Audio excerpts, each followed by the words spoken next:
Okay, good morning all. What we have today is another review game. This is a review of a game for one of my recent beginner students called Ash. He played it on OGS against another player known as the Tycho.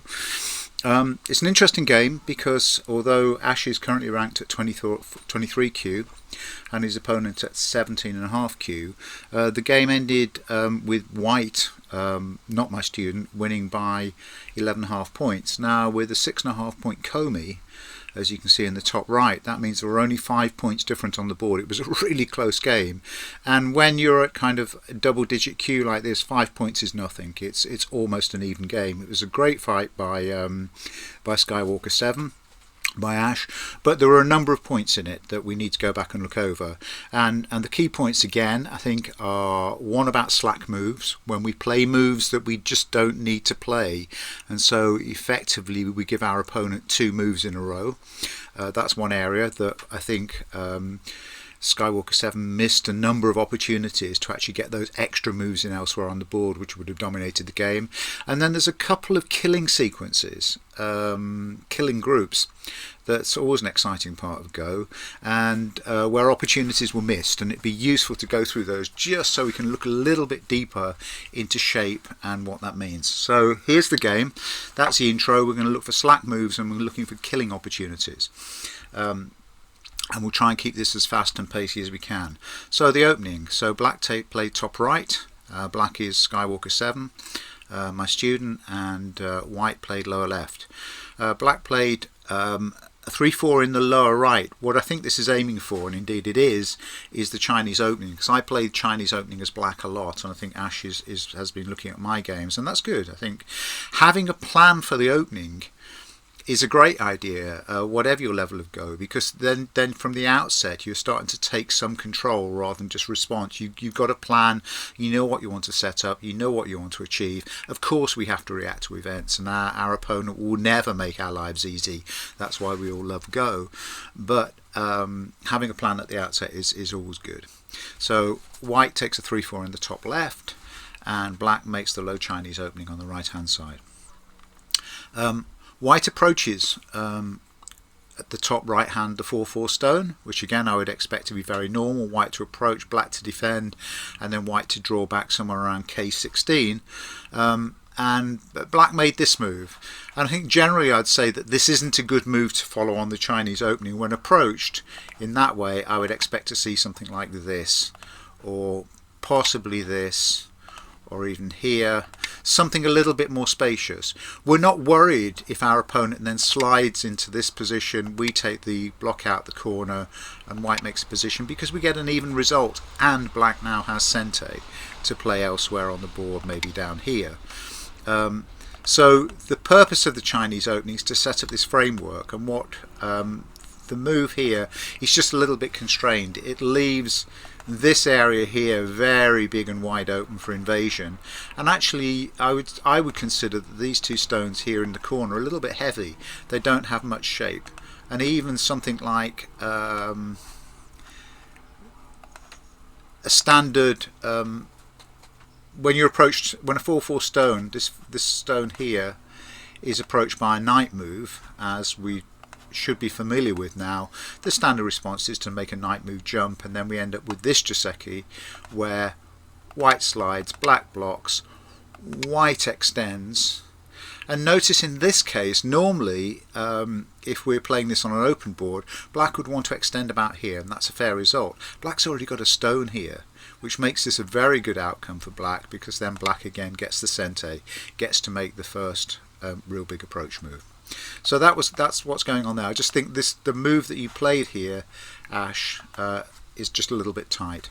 So White does make a shape move, and Black makes develops the moyo around the 3-4 stone. All good stuff.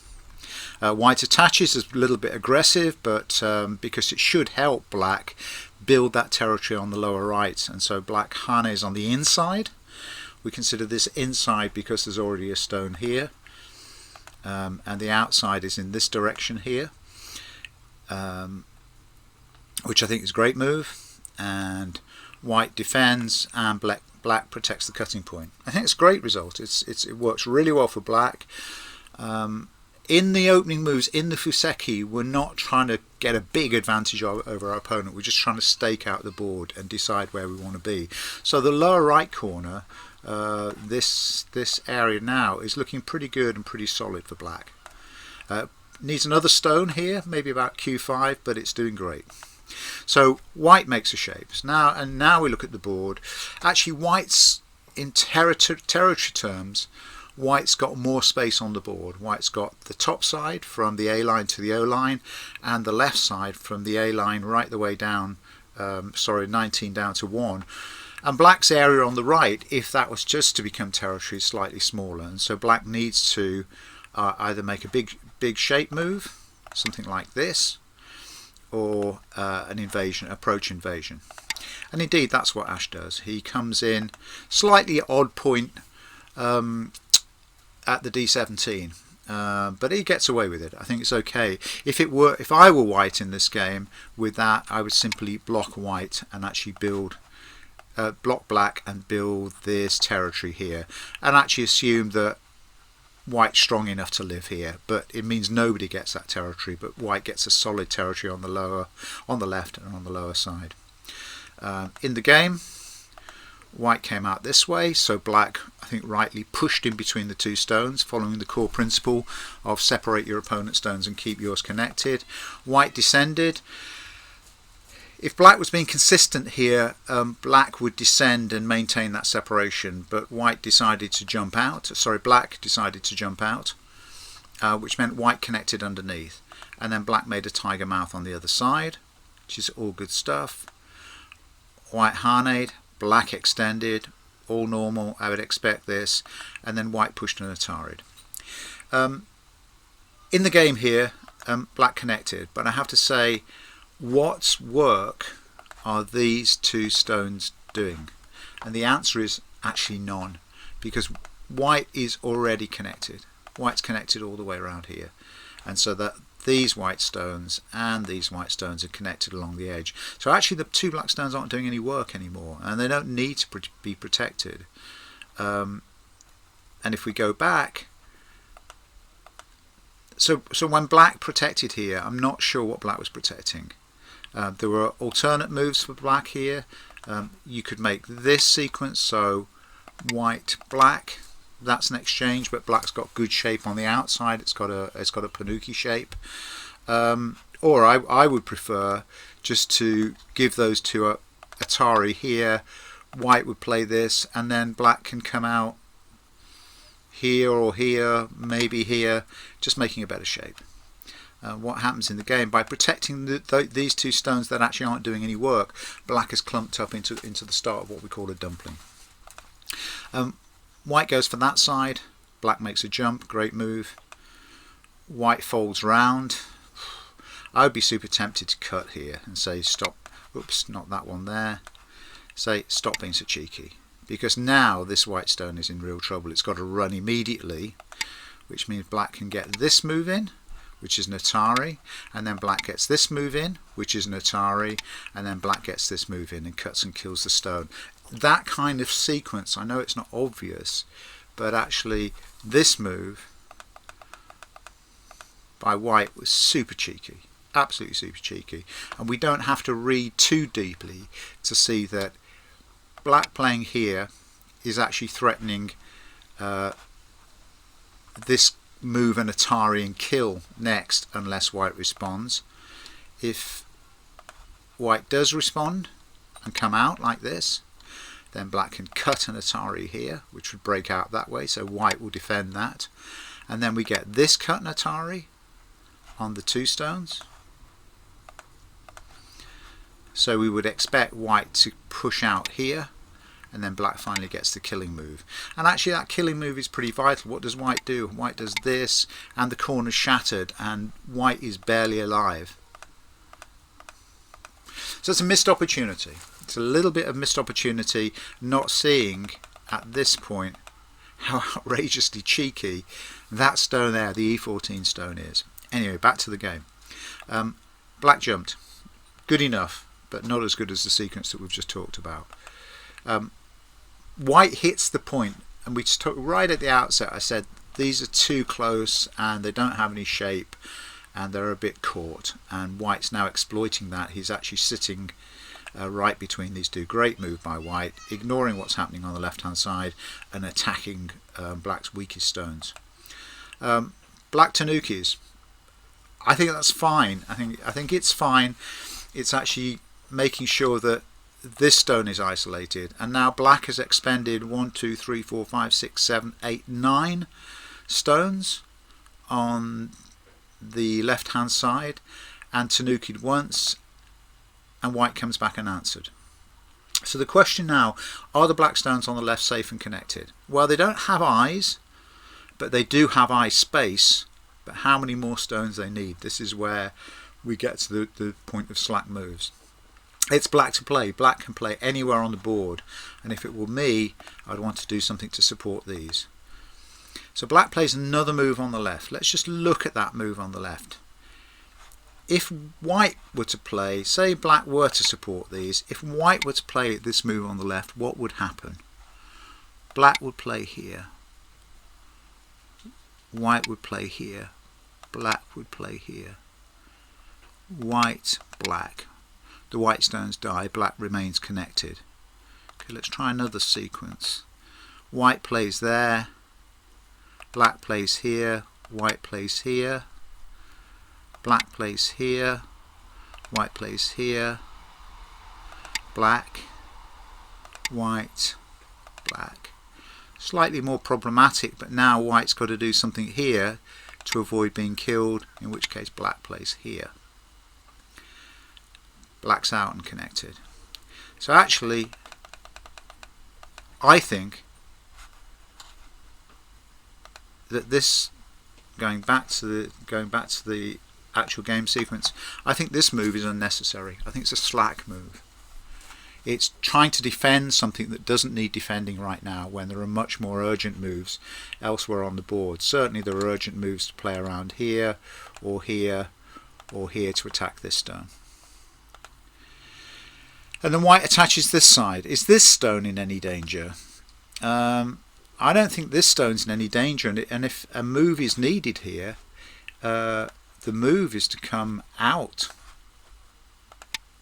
Can white play here? Black, white, black. Black remains connected, and then white's got to do something here. I think,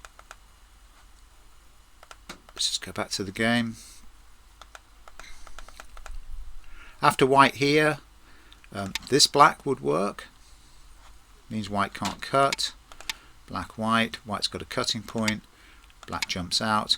I think there are lots of sequences here, but I think, again, I would say that's a slack move. You're scared about the connection between that stone and that stone. They've got a knight's move connection, and this just actually makes you grovel on the edge, and I would expect white to sit on top of you on the outside. Exactly. That's where I'd have expected white to go. So black has got a few points now in this area of the board, maybe less than 5, and white has got the makings of a really nice outside wall that's radiating influence and power across this side of the board. So I think it's a good result for white. Black simply doesn't have enough points to justify that expenditure of stones. 1, 2, 3, 4, 5, 6, 7, 8, 9, 10, 11, 12 stones for maybe 5 points this early in the game. Okay, so what happens? So black plays another move. This has now got to be the third slack move in this area. What bad thing was going to happen that meant that that stone needed to be played? I simply don't believe that there's a case for that stone at all, so I'd call it a third slack move. Okay, let's go on. Does white respond? White responds. So it can't be that slack if white answers. But this is what we'd expect to see at double-digit Q level. I'm not dismissing it. I love double-digit Q play because it's exciting and it's thrilling, and they're not constrained by Go theory that often stops stronger players making innovative moves. So black invades the corner, which I think is a great response. It's actually, this is white's moyo is now here in the top side, and it's attacking this area, which is actually white's next largest vital spot. White blocks, black blocks. White harness. I would expect a black harness at E 2 here if we're following Joseki. This isn't wrong. You can alter the sequence of that, and given that black has got a position on the left hand side is okay. White Hanes, and now I would expect black to connect. This move I don't like at all. The reason I don't like this move is because white plays there, and you then have to go, black would have to go in and fix this Atari. So all of my logic says just fix the Atari straight away, then you're done. What can white do? If white does this, black, white, black, white, black, white, black,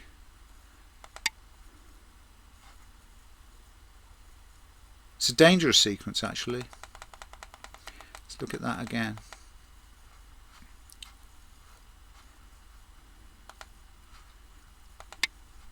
White can kill this. This move here creates one of these L shapes in the corner, but I don't want to go into the detail of that now. Okay, let's go back to the game and see what happened. So I don't like that move because it's a move that you've played on the board that immediately your opponent can make you play a second move. It's giving up sente. White then does come around this side. Black plays here, white connects, and black makes this shape. Notice that point there, and that when we've looked at the dead shapes inside the nakade as they're called, this shape here is the bulky 5 or the one-arm box, which means black's dead in that corner. All white has to do is play a stone there, and black is dead. All the black stones in that corner are dead. There is no way out for black. Let's just go back on that one. White plays there. If black pushes, black can just about squeeze out to here, but then white just gets more thickness on the outside. And certainly if white descended down to a5, everything would be dead there. Okay, back to the game. So white changes direction and attacks the top right.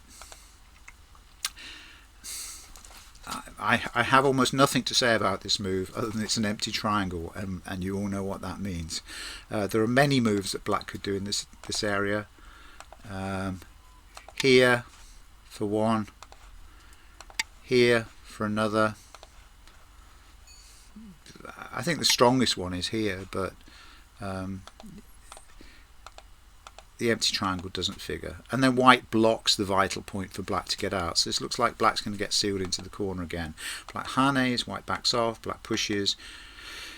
And then white lets black off the hook. Again, this is why I like double-digit Q games, because if it was a stronger player, then I would absolutely expect that lock-in to take place, which actually locks black into the corner. Black's still not alive, and actually this black stone now is looking susceptible to attack. White plays here. Black comes this way.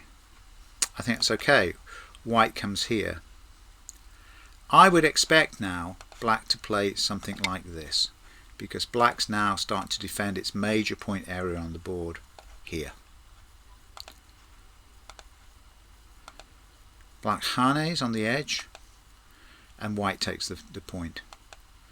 Black pushes out and so connects, and so black's crawling along the edge. Sometimes we call this line 2, grovelling on the line of shame. It's not very edifying to be forced down to line 2, where for each stone that you're playing like this, you're gaining 1 point of territory. It's a point per stone. It's simply not efficient. Okay, white takes the outside again and makes a shape move. So we can see how white is building this large central territorial area with these moves. Black pushes and Ataris. Again, the moves here, what's the big move for black? It's cut. It's cut and isolate. This stone is vulnerable.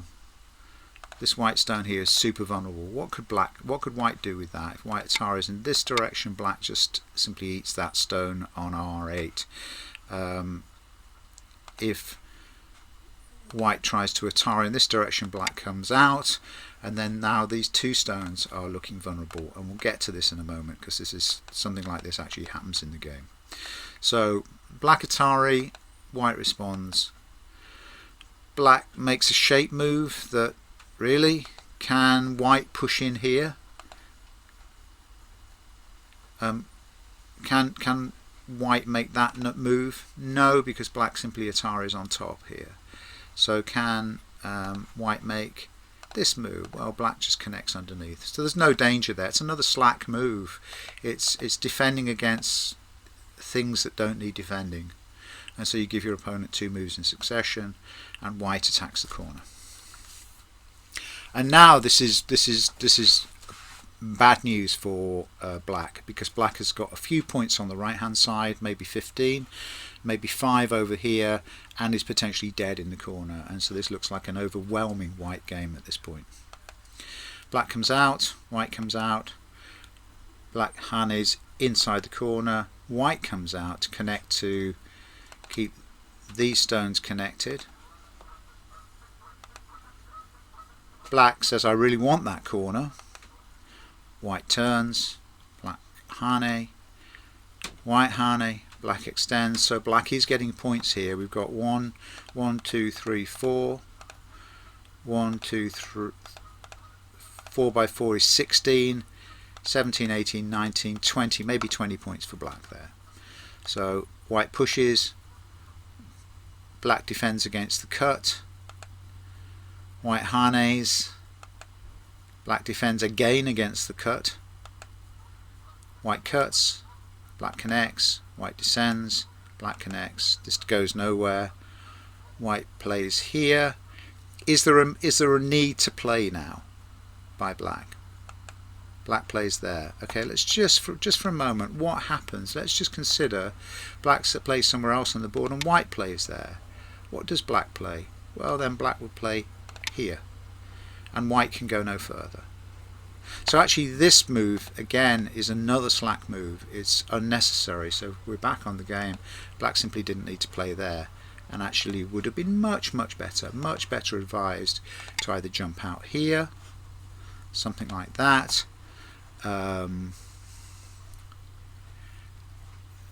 cut, well, maybe jump and then a cut here. There are other things that could be done. The left side, the white left side is weak here, but black connected, giving white another sente, and white came up this side. If we look at points now, black's got in this area 1, 2, 3, 9, 12, 15 on that side. We've said about 20, 35, dead or 5 here, we don't know, so we'll leave those for a moment, and about 5, 40 points. White on the top side has got, let's count them here, 2, we'll keep going, 4, 6, 8, 10, 12, 14, 16, 18, 20, 22, 24, 26, 28. So there's almost 30 points on those 2 rows alone. And if we push that up a couple more to represent white's building area, white's ahead on points, and that doesn't include the dozen or so points here. Okay. Black jumps, which is a great move. Very happy to see it. It's great. It's opening up that center and starting to attack white's biggest area. White knight moves to protect the points to the left. Black makes hane, but when you play that kind of move, you've got to say, if I play this, what will my opponent do? And actually white descends. So what has black done to white? Black simply made white stronger. And actually this kind of move is much more powerful, because now the existence of that stone, that one there, opens black up to this cut, because it now acts as a ladder breaker. Notice if we go to here, white cannot do this because black has got a ladder breaker and will kill all of the white stones here inside that. So this is a much bigger move, that kind of jump.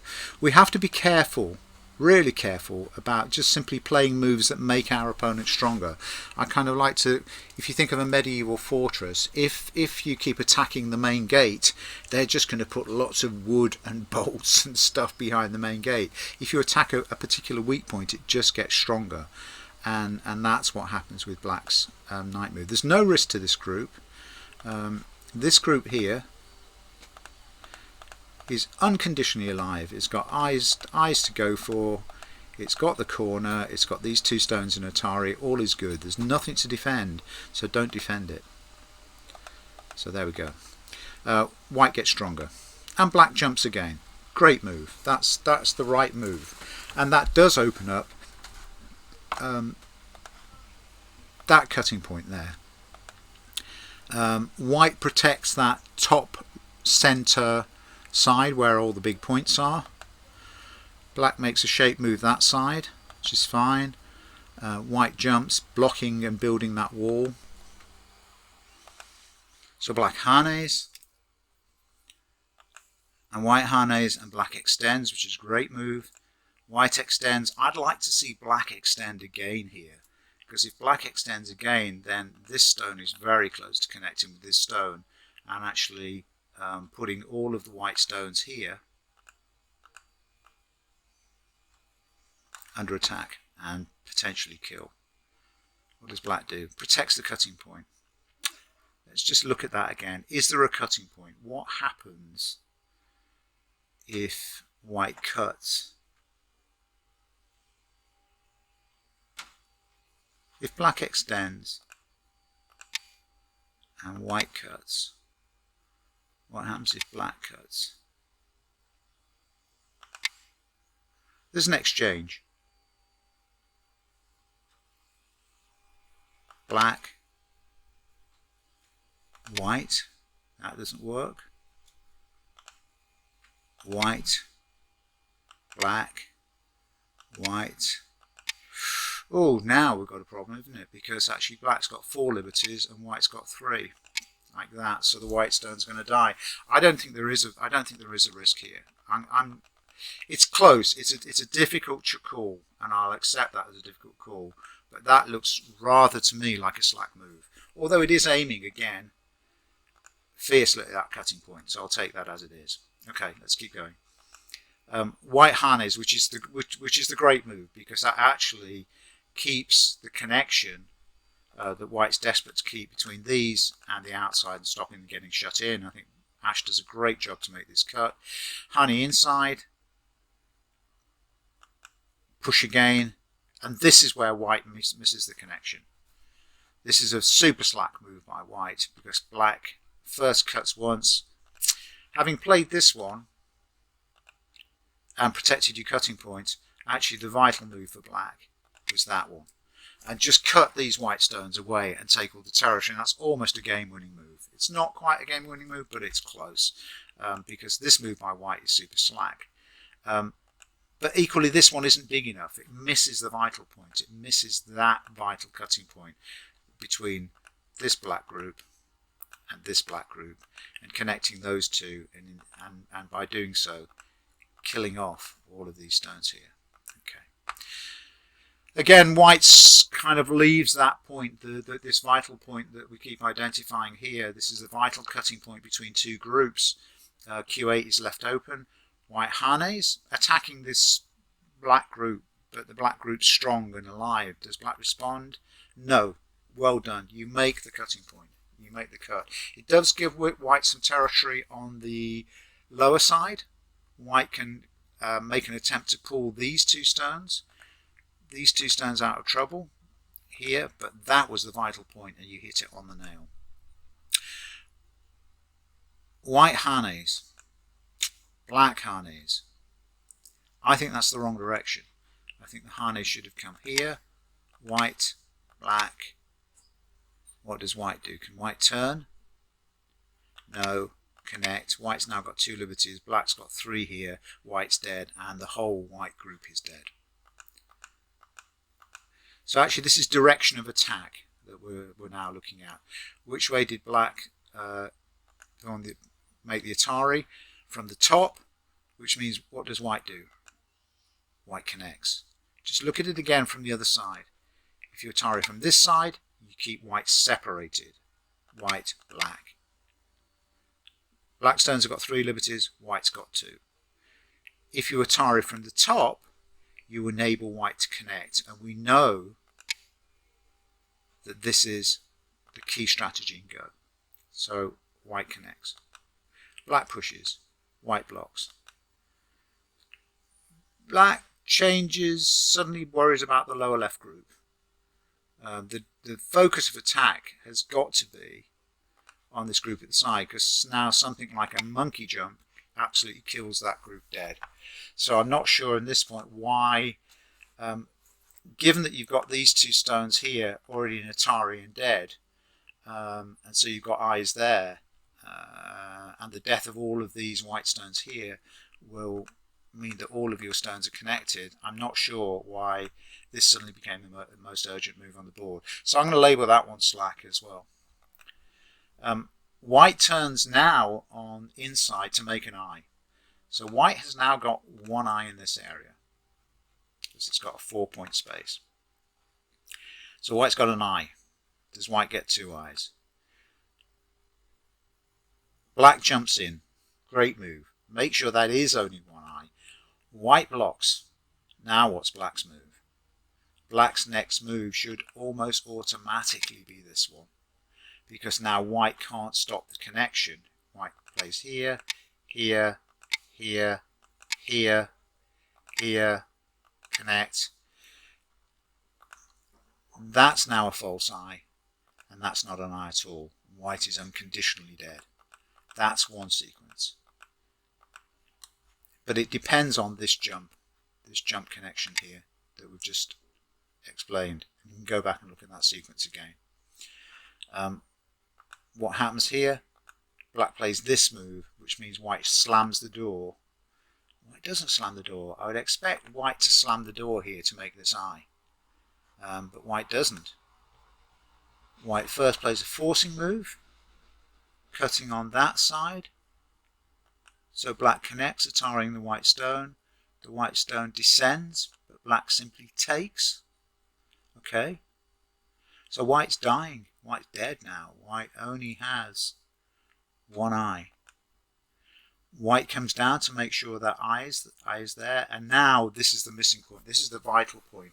This is why we do lots of life and death problems, either on a website like Black to Play or GoProblems.com, or using an app like Baduk Pop, because this is a simple reading problem.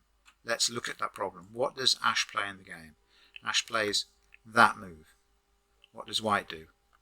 Connect. Now white's got two eyes and is alive.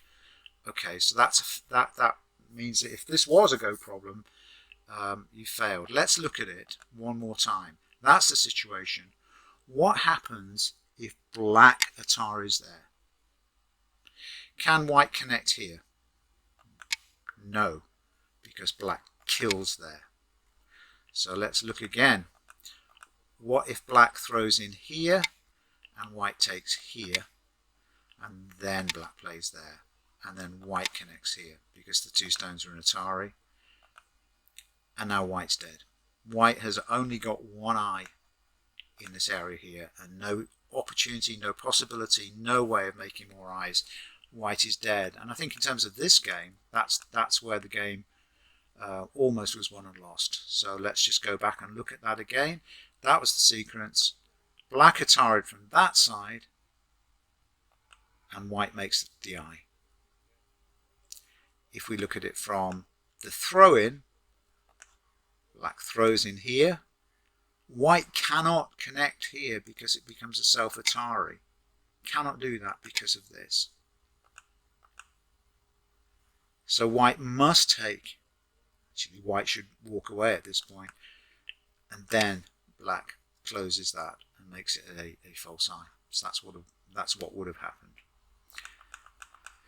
Okay, let's go back. So Ash, you played there. White makes two eyes. White's now unconditionally alive, and the territory that black was hoping to get with the Chinese opening now is being reduced to maybe 5 or 10 points at the most.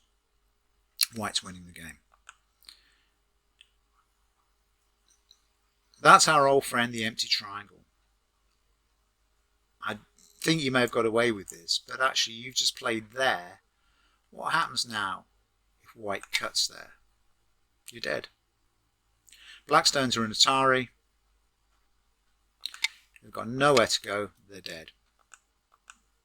That's not just a slack move, that's a super slack move, but I think you get away with it. Yeah, white plays on the outside, and so you get away with it, but I think you then have to go back and fix it. Yeah, you saw the problem. So you've just played 2 stones, one after the other, in an area that you didn't need to play any stones in. Super slack. What bad thing is going to happen? White's now unconditionally alive. If white, if you were to play something like a cutting move on the outside, or here, this kind of Atari, white, then you push out into this area, can white play here? No. Black Atari, white down, black, white, black. There is no risk, there's no danger, there's nothing, nothing bad can happen in that area. And so actually, going back to here, after that, this one here,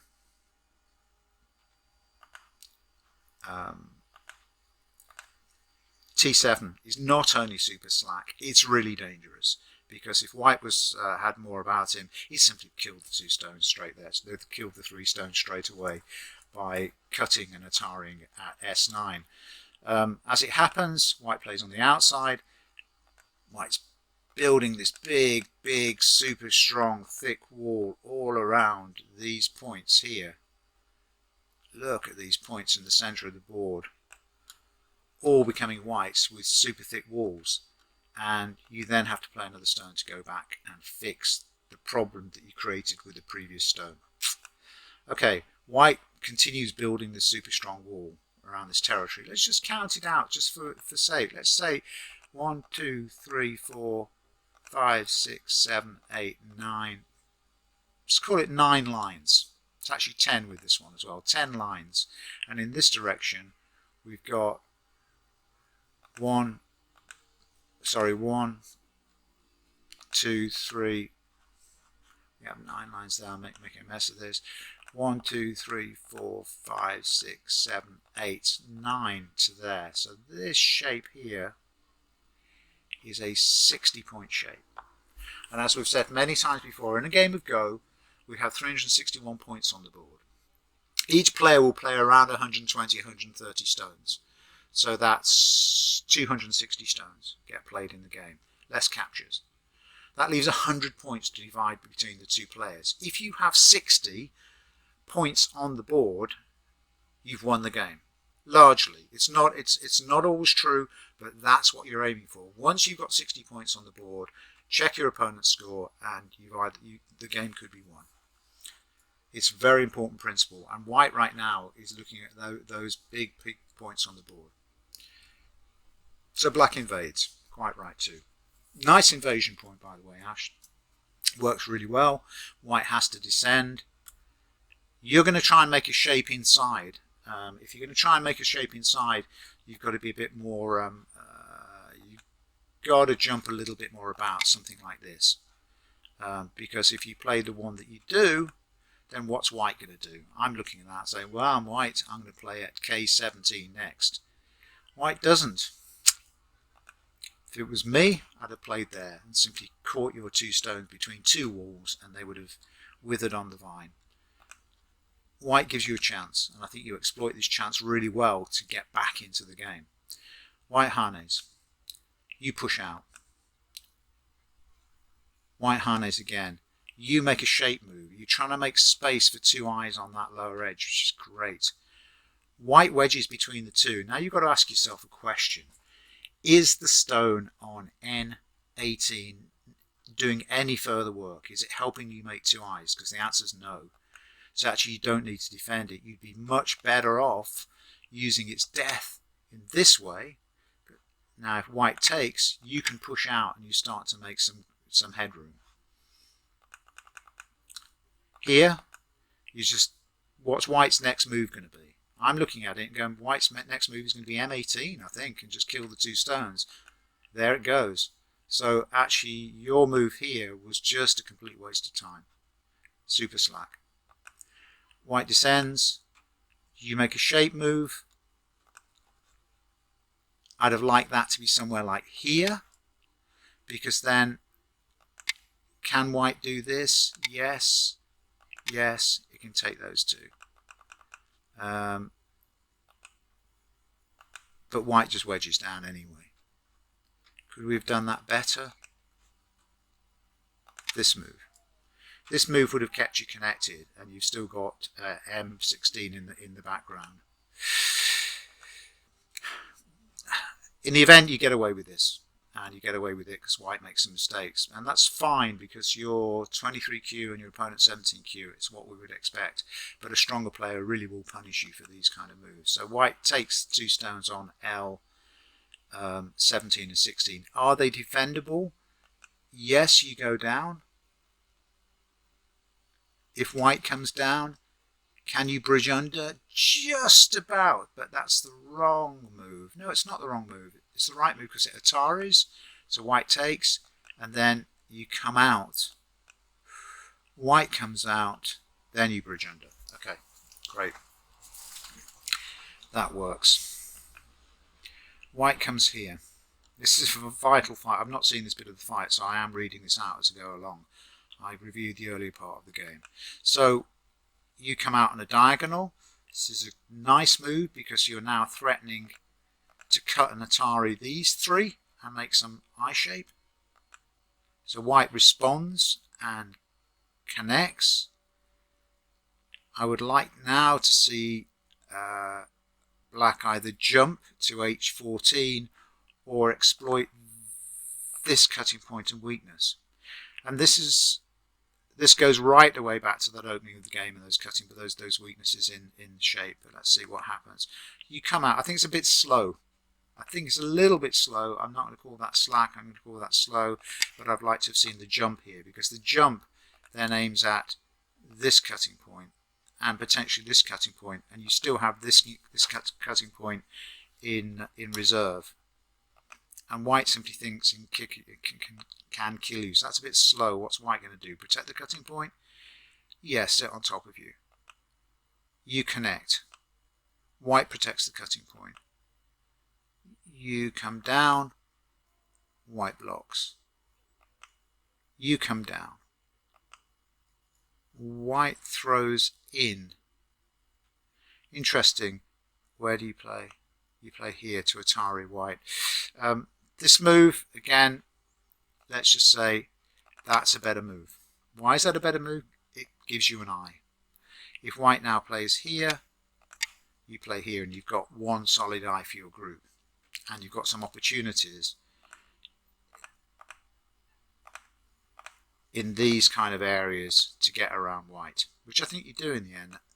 In the event, what happens with your move, and this is direction of attack here, because of the existence of this white stone in this group here, it means that will stay a false eye. White comes here, black comes out, white connects, black connects, white connects. How many eyes has black got? Actually, I'm wrong here. This is a real eye. Your move is okay there. I take all that back. I've not seen this bit of the game. It just means that the existence of this stone means that's a false eye. Black can connect here solidly and make that a real eye by playing there, of course. Black comes out. White connects. I'm looking at black right now and I'm going, this group's got one eye and is deep inside enemy territory. I can't see how this is going to live and survive unless white makes a terrible mistake. Black, white, black. This must have been the most exciting bit of the game. White. Black's nicely connected here. Notice these Komi joints, keeping black connected. And now I can see, I think, where the attack comes. Black turns. There's no eyes or liberties there because white simply connects. Again, a bit slack. I mean, there's no reason why white couldn't play this as well and just block in that way and take a liberty off black. But white's move is fine. Now I'm puzzled. I don't know what that move is doing. I'm right now. It's this cut that I'm screaming about. here. So I think you may be able to kill the whole of the white group on the top side. That I have no idea what that stone is doing.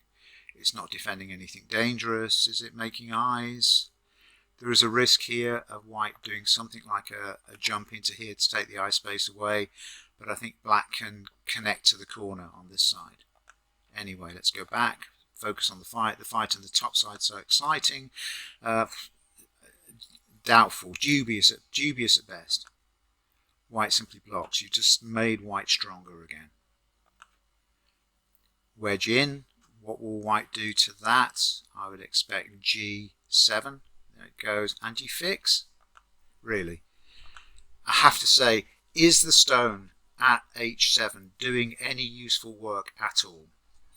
I think the answer's got to be no. So just walk away. Just leave it. It's not doing anything useful. You've played a stone with Sente into a position where it got Atari'd, and then you compound the error by adding another stone to it. There you go. White gets the Sente and makes its wall even thicker. So white is looking at now this super strong solid wall all around this part of the board, and that all of the black stones in there are dead because they only have one eye and limited capacity to make another eye. I think you did so well in this game, Ash. I mean, despite the fact of we've already talked about missing this kill here, you did great to fight back into the game. Excellent. I can see what you're shooting for. Let's hope it works. I think this is a bit optimistic. Not a great response by white because it leaves the cutting point. You hit the cutting point.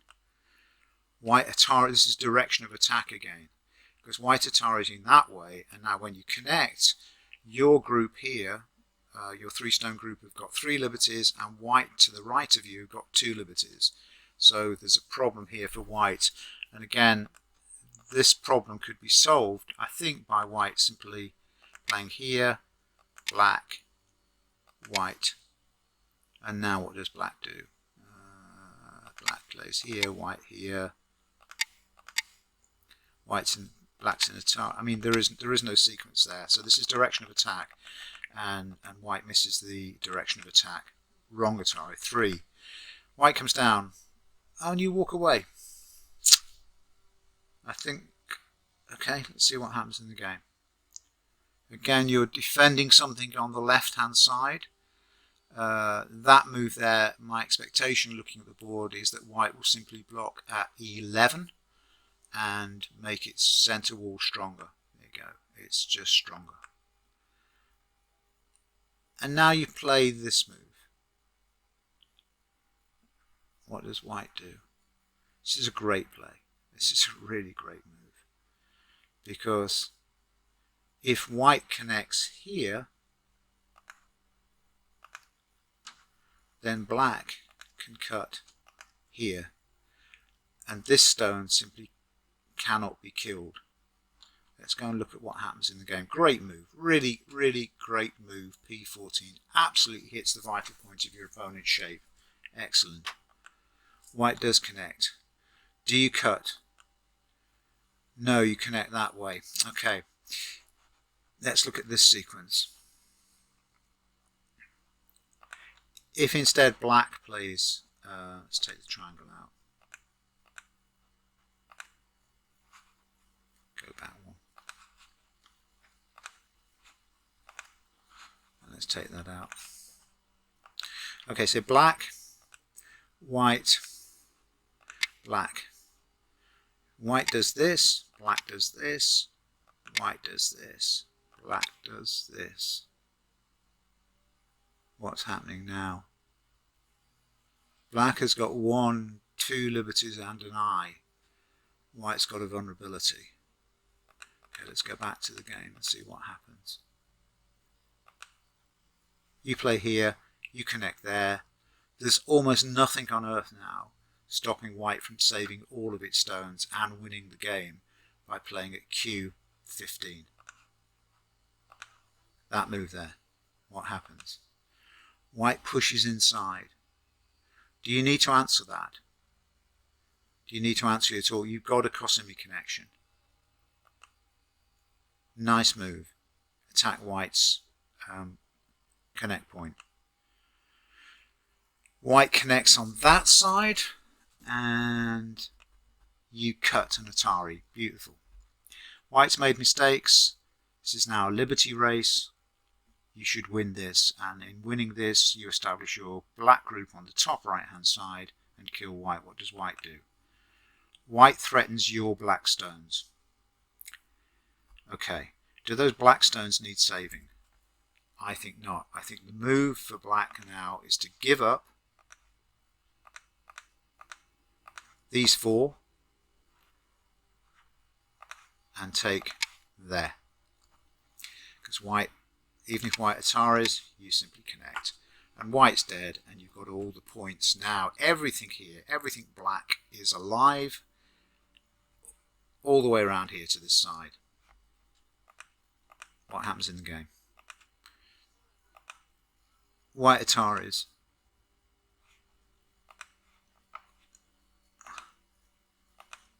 Is that what happens in the game? If that's what happens in the game, I'm impressed. You give up those stones. Perfect. Well done, mate. That's really superb. You've recognised that these have limited or no value. They're not doing any work, and the vital point was N17. White takes the stones. Really great counter-attack, Ash. And you connect. That's just a slack move. Sorry, you've done so beautifully, so brilliantly well in connecting all your stones. And actually, this connection here, right there, why do you need to connect there? Nothing's in Atari, nothing bad can happen. If White plays here and tries to set up some kind of ko, then by all means.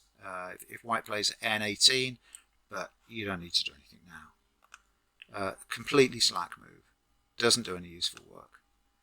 White connects, which is forlorn, and now black should simply finish these stones off by playing at P18 and stopping them developing into the corner.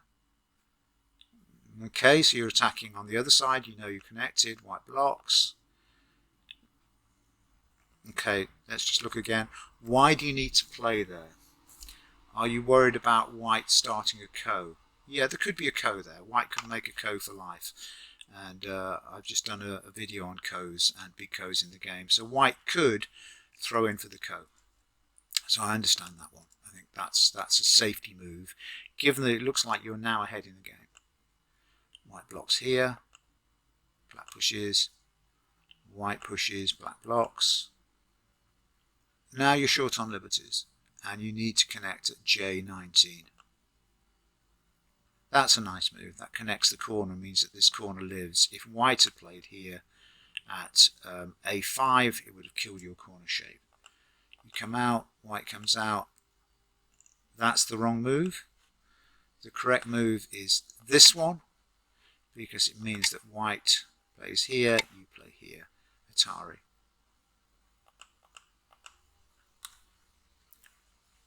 Playing here means that White can play. White misses the opportunity. The killing move for White is here. It's a bit of a risk because of this and this, but then this kills all of the corner. And this one. Let's go back to the game. I think you made life complicated for yourself after that move, which I really like, by simply not playing A5. Okay. White defends, you connect. Okay, you connected. Do you need to stop that? Probably, because there's a double Atari coming, so you connect.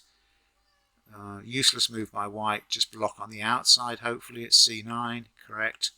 White descends, makes no difference. White's all dead, you've got the points in the corner.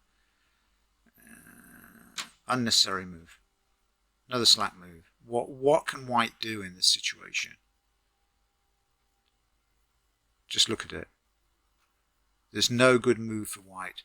This group has got unlimited liberties. This one is connected via that point there. If White tries to play there, That's an Atari, so you must connect, and then white connects. And then you push. This was hopeful, wasn't it? Does white make a mistake here?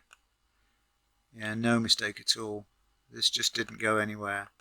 The problem with this move, you've got two liberties here after white's play, and actually when you extend here, you've still got two liberties, so you gain no liberties by that move, and white kills you. Then you cut, and white Ataris, and then you defend your points, and white connects. Again, this move here we've seen a number of times in this game, this descent move. This descent move, like this, is very problematic. The answer is that the answer for white after black's move is here. Why there? Because if you descend like this, when black descends, you've still got to go and protect the cutting point at K2 from a black attack, which in this case would be a double Atari. It would be even worse. So this single point descent to the edge of the board is generally not a good move. But white's playing slack moves too. You descend and force the matter, and so of course white connects. So white's had to place two stones rather than one stone, which solves all of the problems in a single move. Okay, back to the game. We're almost done.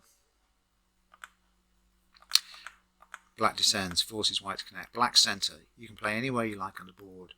It looks to me like you're winning. It's a shame you didn't kill this white group here. It was close. Where do you play? Sealing the edges. Okay. That's fine.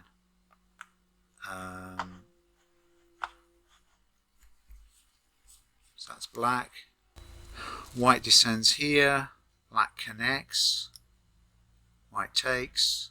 Black pushes. White blocks. Black blocks. White makes shape. Pass. Pass. Pass. Game over. Okay. What can we say? As we started, there were a number of slack moves, particularly in this area on the left-hand side here earlier in the game.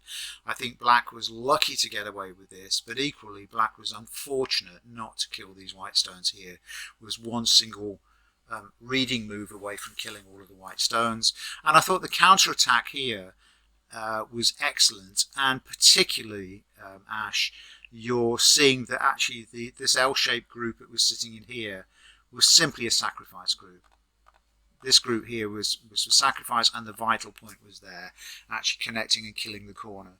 And that got you within 5 points of a win with a 6.5 Komi. So that's 11.5 points on the board. Imagine that outcome if you'd have killed the white group in a way that was relatively easy to do in the lower right side. Then the game would have been yours, and that would have been a fantastic victory. 23k against 17k. Exciting, thrilling game of Go, and I know that they all are. You know, I rarely ever play dull or boring games of Go. They all involve some kind of level of thrill, excitement, chase. But I think, again, for you, Ash, in terms of a game review, Skywalker 7, really focus on those slack moves. Before you put that stone down, just ask yourself, do I really have to do that? Just read it again. If I don't do this, what can white do? And will that be bad or not? And if white can't do anything, don't play it. Take Sente, play elsewhere on the board. Okay, that's it for this review. I hope you've enjoyed it. I hope it's been useful. I hope it's helped illuminate and deepen your understanding of Go. If you like this, please give me a thumbs up, and if you like my style of teaching, my style of videos, then by all means please subscribe, and we'll see you soon. Thanks again for watching. Bye for now.